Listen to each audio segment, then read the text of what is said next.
Holy shit. Blown away my freaking expectations, you guys. Holy shit. I watched those 2 episodes. I was watching Gangsta earlier, and Gangsta is just, really not, I don't want to say,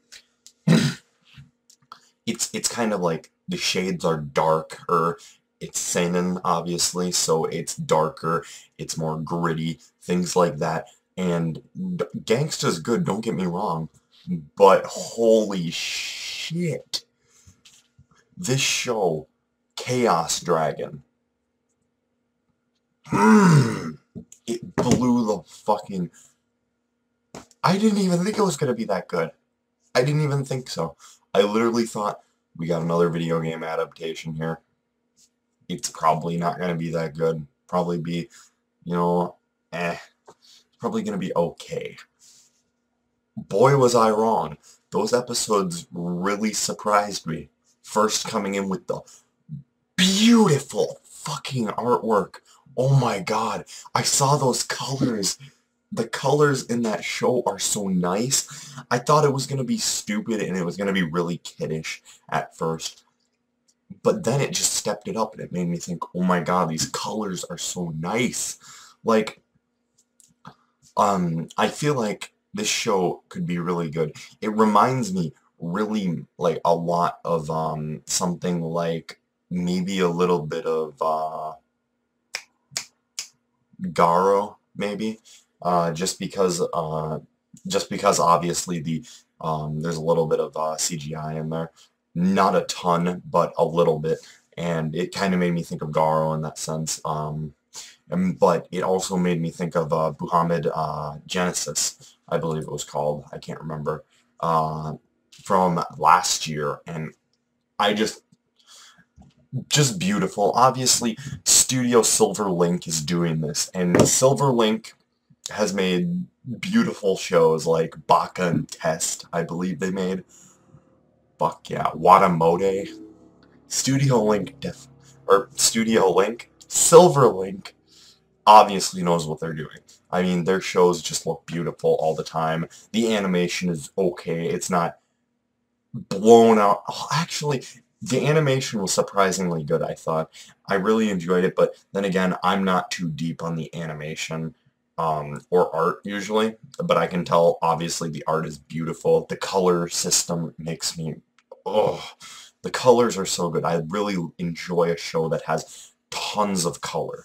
And, I can't always tell about the animation, but I thought the animation looked good. I thought it looked okay. It wasn't bad. It wasn't way amazing animation, but not many shows have way amazing animation like real life. But still, the animation was good. The color was amazing. The art was amazing. And I just couldn't get past how good it was. And I was going into this show thinking, oh, this show's not even going to be that good. And, oh, go out and watch it if you haven't already. Anyway, I'm going to run through a little bit of what the show's about and just talk about what I thought about it. So the show takes place in the year 3015, I believe it was. So 1,000 years from now. And it was about, basically, it was about this boy named, I believe it was Ibuki, and he is supposedly the son of the old king of this land where they live, and I don't remember, they live on this island continent that has been ravaged by war and different things, and basically, his father was the king, but now he's just like, the war's over. There's no need for a king because kings will just bring more mayhem and destruction, he feels. So he steps out of that position and says that he's not going to be the king, but then he gets thrown into it, and it slowly starts to build up in the first episode to him getting the royal sword, and then him kind of all this shit falling into place, basically. And I have to say, it was insane when they brought this thing called the Red Dragon Eye, I believe it was, and it fused with him after a revolution started to break out. This thing fused with him, And at that point, I was like, damn, what the fuck is going on? This is nothing like what I thought it was going to be. And then it got deep. And I don't know how to explain it, but, oh my God. There are points in the show throughout both of these episodes where characters just die. The blood looks beautiful, by the way. The blood looks beautiful. It's definitely bloody. I can tell you that. And that's good. For me, at least. And anyway, there's just a part where he has to kill this girl. He gets the power of the red dragon. And he has to kill a girl named Mashiro. He finds out the only way that he's able to use the red dragon's power to take one soul is if he gives another in return. And the dragon starts taking souls of friends, close people to him. It just starts taking them from him without his consent. The first time that he does it to kill this one guy, and he doesn't know what's happening, but all of a sudden his body moves on its own. He's trying to stop it, but he can't, and he ends up killing one of his friends. It just blew my mind at how good it was. Same thing in the second episode type thing. And at the end of every episode, they're showing this list of people, it looks like, and they're turning the people who have been killed, they're crossing them off in red, like, I believe, I can't remember exactly if they did this, but maybe they did this in a Kame Ga Kill, I can't remember. Or maybe it's Batum. Batum, they do the same thing. Maybe not in the anime, but at least in the manga, there we go. Anyway, insane. I was just blown away by this. It was so good. I loved it. The second episode, this show I thought was going to be for kids. It was going to be more of a kid-oriented anime, you know. It looked like that, had the art style for it, and the story didn't seem too deep from what I read into it, and it just had a really generic name, Red Dragon. Or, Chaos Dragon, sorry. I said Red Dragon, and I looked down for a second. Anyway, I might have been saying Red Dragon for a lot of this. Anyway, it just had a really generic name, and I was like, it might not be that good. Boy, was I wrong. I thought the characters looked young. They are young, but that just adds to how fucked up but good the show is. I loved this show. It blew my expectations out of the water. I did not even think that it was going to be close to this good. I thought it was literally going to be, a decent watch, an okay watch, not too good, not too bad.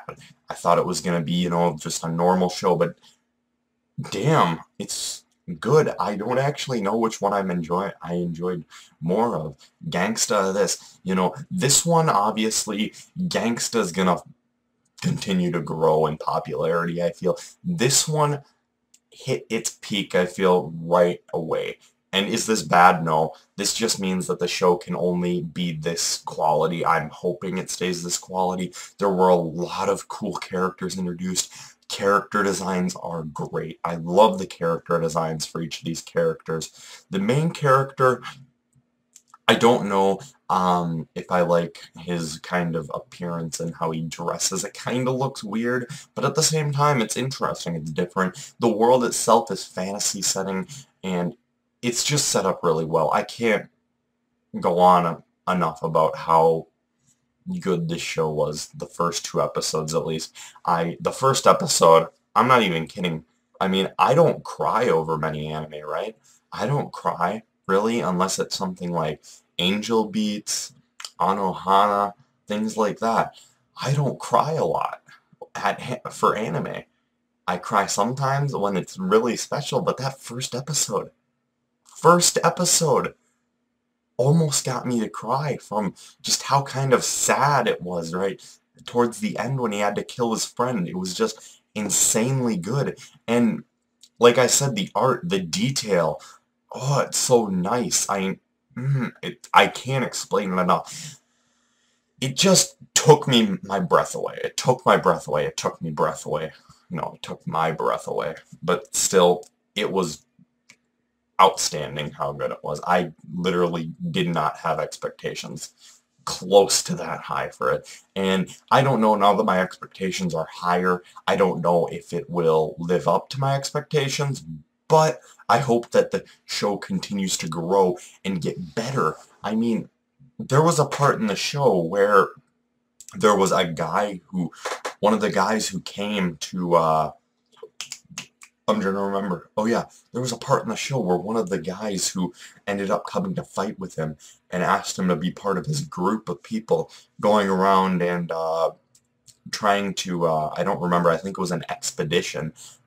We learned a little bit about him, his power, how he's been cursed since birth, to where any time that he picks up a sword or a weapon, it crumbles, or it crumbles in his hand, but before it crumbles, he can use the maximum output of the weapon in total, so it can just plow things over. And he's basically just got this thing on his back that I don't know if it makes swords or if it is just loaded with pre-made swords, but he just pulls a sword out, uses maximum output, big explosion.